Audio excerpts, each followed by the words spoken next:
শ্রীরামকৃষ্ণ ভক্তমালিকা অখণ্ড স্বামী গম্ভীরানন্দ পূর্বানুবৃত্তি। উক্ত ঘটনার কয়েক সপ্তাহ পরে নরেন্দ্রের এফএ পরীক্ষা শেষ হইয়া গেলে শহরের এক সম্ভ্রান্ত ব্যক্তি কন্যাদানের আগ্রহ জানাইলেন এবং পাত্রে শ্যামবর্ণা ছিল বলিয়া 10 সহস্র মুদ্রা দিতে প্রতিশ্রুত হইলেন। কিন্তু বিশ্বনাথ ও আত্মীয় স্বজনের অশেষ চেষ্টা সত্ত্বেও নরেন্দ্রের সম্মতি পাওয়া গেল না। শ্রী রামকৃষ্ণ ভক্ত রামচন্দ্র দত্ত নরেন্দ্রের পিতৃ গিয়ে প্রতিপালিত হইয়াছিলেন। ধর্মভাবের প্রেরণায় নরেন্দ্র এই প্রকার বৈরাগ্য অবলম্বন করিয়াছেন বুঝিয়া তিনি একদিন তাহাকে উপদেশ দিলেন, যদি ধর্মলাভ করিতেই তোমার যথার্থ বাসনা হইয়া থাকে, দক্ষিণেশ্বরী ঠাকুরের নিকট চলো। তদনুসারে 2-1 বয়স ও সমবিবাহারে 1881 খ্রিস্টাব্দে পৌষ মাসে একদিন তিনি রামচন্দ্র ও সুরেন্দ্রের সেই সুরেন্দ্রের গাড়িতে দক্ষিণেশ্বরে চলিলেন। দক্ষিণেশ্বরে নরেন্দ্রের এই প্রথম আগমনের কথা ঠাকুর এইরূপ বর্ণনা করিয়াছিলেন। পশ্চিমের গঙ্গার দিকে দরজা দিয়া নরেন্দ্র প্রথম দিন এই ঘরে ঢুকিয়াছিল। দেখিলাম নিজের শরীর থেকে লক্ষ্য নাই, মাথার চুল ও বেশভূষার কোনো পারিপাট্য নাই, বাহিরের কোনো পদার্থে ইতর সাধনের মতো একটা আঁট নাই, সবই যেন তার আলগা। এবং চক্ষু দেখিয়া মনে হইল তাহার মনের অনেকটা ভিতরের দিকে কে যেন জোর করিয়া টানিয়া রাখিয়াছে। দেখিয়া মনে হইল বিষয়ী লোকের আবাস কলকাতায় এত বড় সত্যমণি আধার থাকাও সম্ভব। মেঝেতে মাদুর পাতা ছিল, নরেন্দ্র উহাতে বসিলেন এবং শ্রী রামকৃষ্ণ দ্বারা আদিষ্ট হইয়া গাইলেন, মন চলো নিজ নিকেতনে, সংসার ও বিদেশে, বিদেশের বেশে ভ্রম কেন অকারণে ইত্যাদি। নরেন্দ্র 16 আনা মন দিয়াই গাহিলেন এবং ঠাকুরও ভাবাবিষ্ট হইয়া পড়িলেন।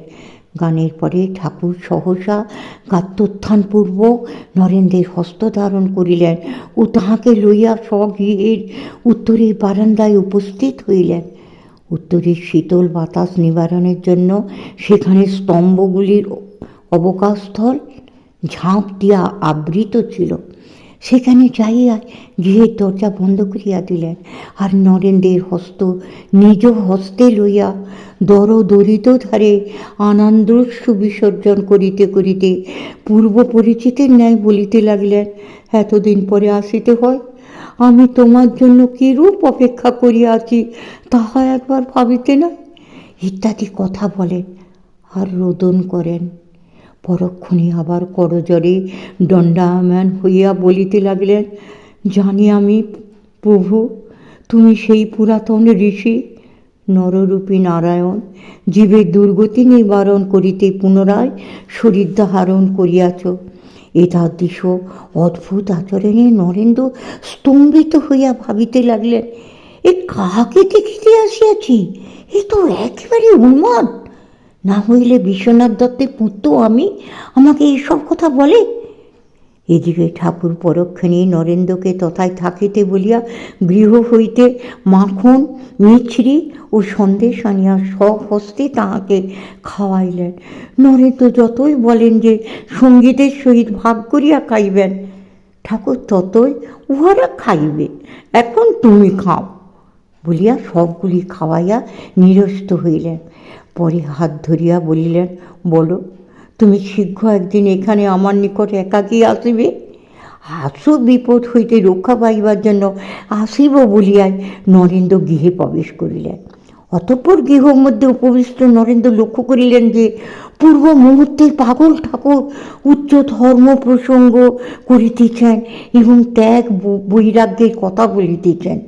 আলোচনার মধ্যে কোনো অসংলগ্ন ভাব নাই, আচরণেও উন্মাদের আভাস মাত্র নাই। উভয় অবস্থা সম্পূর্ণ সামঞ্জস্য বিধানে অপারগ নরেন্দ্র স্থির করিলেন যে ইনি অর্ধোন্মাদ, কিন্তু উন্মাদ হইলেও তাহার ত্যাগ ও পবিত্রতা অতুলনীয় এবং এই জন্য তিনি মানব হৃদয়ের শ্রদ্ধা, পূজা ও সম্মানের অধিকারী। এইরূপ ভাবিতে ভাবিতে তিনি স্বগৃহে প্রত্যাগমন করিলেন। এদিকে নরেন্দ্র চলিয়া গেলে ঠাকুরের হৃদয় অহর্নিশ পুনর্মিলন আকাঙ্ক্ষায় এইরূপ ব্যাকুল হইয়া উঠিল যে অনেক সময় বোধ হইত বুকের ভিতরটায় কে যেন গামছা নিগড়াইবার মতো জোরে মুচড় দিতেছে। আপনাকে সামলাইতে না পারিয়া ঝাউতলার দিকে যাইয়া, হুঁড়ে তুই আইরে, তোকে না দেখে আর থাকতে পারছি না বলিয়া ডাক ছাড়িয়া কাঁদিতেন। পরে অপর কোনো কোনো বালক ভক্তের জন্যও তাহার আরতি প্রকাশ পাইয়াছিল বটে, কিন্তু তিনি নিজে বলিয়াছেন নরেন্দ্রের জন্য যেমন হইয়াছিল তাহার তুলনায় সে কিছু নয় বলিলেই চলে। সন্দেহ দোলায়িত চিত্তে গৃহে প্রত্যাগত নরেন্দ্রের জীবনধারা পূর্বের ন্যায় প্রবাহিত হইতে লাগল, কিন্তু দক্ষিণেশ্বরের সেই অবদ্ধ অথচ মধুর স্মৃতি এবং স্বীয় সত্যনিষ্ঠা তাঁকে অবিরাম তথায় যাইতে প্ররোচিত করিতেছিল। অবশেষে নরেন্দ্র একদিন পদব্রজে সেখানে চলিলেন। তখন দক্ষিণেশ্বরের ঠাকুর স্বগৃহে একাকী ছোট তক্তপোষখানিতে বসিয়াছিলেন। তিনি নরেন্দ্রকে দেখিয়া সাল্লাদের নিকটে ডাকিয়া নিজ পার্শ্বে বসাইলেন এবং আবিষ্টের ন্যায় অস্পষ্টভাবে কি যেন বলিতে বলিতে ক্রমে নরেন্দ্রের দিকে সরিয়া আসিতে লাগিলেন। নরেন্দ্র ভাবিলেন আজ আবার পাগলের না জানে কি অভিনয় হইবে। ভাবিতে না ভাবিতে শ্রীরামকৃষ্ণ স্বীয় দক্ষিণ চরণে নরেন্দ্রের অঙ্গস্পর্শ করিলেন। অমনি মুহূর্তের মধ্যে নরেন্দ্র দেখিলেন সমস্ত বস্তু বেগে ঘুরিতে ঘুরিতে কোথায় লীন হইয়া যাইতেছে। নিখিল বিশ্বের সহিত নরেন্দ্রের আমিত্ব যেন কোন এক মহাশূন্যের দিকে ধাবিত হইতেছে। তবে কি মরণ সম্মুখে? নরেন্দ্র আত্মসংবরণে অসমর্থ হইয়া চিৎকার করিয়া উঠিলেন, ওগো, তুমি আমায় এ কি করলে? আমার যে বাম্মা আছেন। শুনিয়া অদ্ভুত ঠাকুর উচ্চস্বরে হাসিয়া উঠিলেন এবং হস্ত দ্বারা নরেন্দ্রের বক্ষস্পর্শপূর্বক বলিলেন, তবে এখন থাক, একবারে কাজ নেই, কালে হবে। আশ্চর্যের বিষয়, নরেন্দ্র অমনি দেখিলেন সমস্ত পূর্ববৎ অবস্থিত আছে। ইয়া কি মোহিনী বিদ্যা? বিশ্বাস করিতে ইচ্ছা হইল না, কারণ প্রবল ইচ্ছা শক্তি সম্পন্ন পুরুষাকারের প্রতিমূর্তি নরেন্দ্রের মন এই দুর্বল মানবের নিকট চকিতে পরাস্ত হইবে ইহা যুক্তিসঙ্গত নয়। তিনি তো বরং ইহাকে অর্ধোন্মাদ জানিয়া ইহার বশতা স্বীকারে সম্পূর্ণ অসম্মত ছিলেন। ভাবিয়া চিন্তিয়া স্থির করিলেন চিন্তার অতীত কত ব্যাপার আছে, ইহাও তাহারই একটা হইবে। আবার ইহাও বুঝিলেন যে যিনি ইচ্ছামাত্র এইরূপ একটি শক্তিশালী মনকে কাদা তালের মতো ভাঙিতে গড়িতে পারেন তাহাকে পাগলও বলা চলে না। ঠাকুর কিন্তু তারপর সহজভাবে আলাপ আলোচনা ও রঙ্গর পরিহাস করিতে লাগলেন। খাওয়াইয়া আদর করিয়া যেন তাহার হাস মিটিতেছে না। অপিচ বিদায়কালে ধরিয়া বসিলেন, আবার শীঘ্র আসিবে বলো।